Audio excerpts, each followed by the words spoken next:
I'm joined now by the leader of One Nation, Pauline Hanson, joins us from northern Queensland. Good to see you, Pauline. I want to get your thoughts first up on coronavirus. Broadly speaking, have you been happy with the government's response? Is there anything they haven't been doing that they should be doing? Well, I think instead of the 14-day incubation period, people should be actually kept out of the country for at least 28 days. We found that the student that went via Dubai, he arrived in the country and he had the coronavirus 2 days after he arrived here. So it should be a longer period before they can come in the country. If they're coming from basically an epicentre like China, Italy and Iran, especially those few countries, and Korea.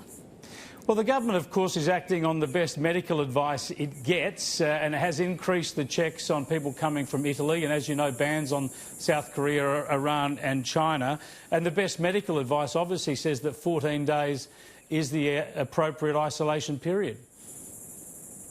Well, we found that it hasn't been the case, haven't we? So even those people that were on the ship off Japan, they came here to Australia, and after they were in the detention centre there, they were found to have coronavirus. So a couple of people picked up there to have a coronavirus. So is it? You know, I believe in extending the period of time a bit longer, especially with some of the universities encouraging students to bypass, go to another country before coming out here. And I've got concerns about that. Like I said, extend the period before they actually come out to travel to Australia. Yeah, I mean, the student who took 14 days out of China before coming into Australia, and thousands have done that now, but the student who actually was infected with the coronavirus spent a lot of time in Dubai, presumably could easily have picked it up in Dubai. I mean, that's the problem. We can't force everybody into quarantine effectively because so many countries in the world are now affected. And there's nothing to Chris. So people are self-isolation when they come here to Australia. I know one fellow, he's not self-isolating, which he's supposed to be in his own home. He's actually having a party this weekend, inviting all his friends and family over. So the government can't rely on people to self-isolate themselves when they're back here in Australia. So it's just something we've all got to, you know, be careful of. As you said, personal hygiene, how you look after yourself, your habit, health, yeah. Wouldn't it be the case, it's going to be a worry. It is going to be a worry, but it is already here in this country, and all the best medical advice says we can expect it to spread. So I would have thought the assessment of what has happened in Australia so far is that we've done a good job in slowing it down. It hasn't come in here quickly. It's still a relatively minor outbreak. So those measures seem to have worked. But obviously there's going to be fairly substantial outbreaks in this country at some stage.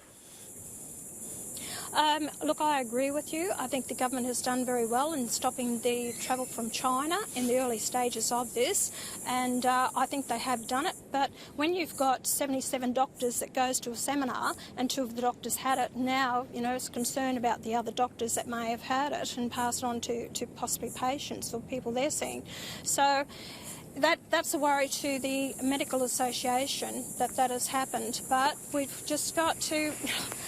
Chris, you know, what do we do here? You know, the government is trying to do the best that they can. It's up to people themselves how they take care of their own health and not associate with other people and going out. I know it's awfully hard.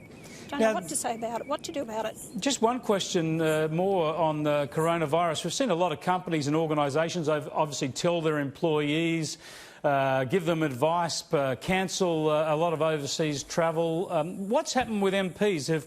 Have all politicians been sent any sort of information advising them whether or not to travel overseas? Perhaps any advice about what you should be doing when you're all gathered together in that hotbed in Canberra? No, I haven't been given any advice whatsoever with regards to the coronavirus and what we should be doing or not doing. So we're just going about doing our jobs.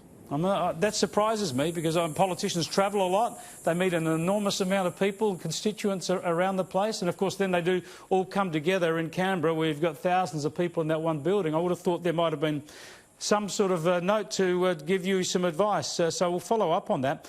I wanted to get you on... Maybe I should wear my face mask on the floor of Parliament next time, Chris. Well, we know what happened last time you dressed up in Parliament. I think perhaps you're best not to do that.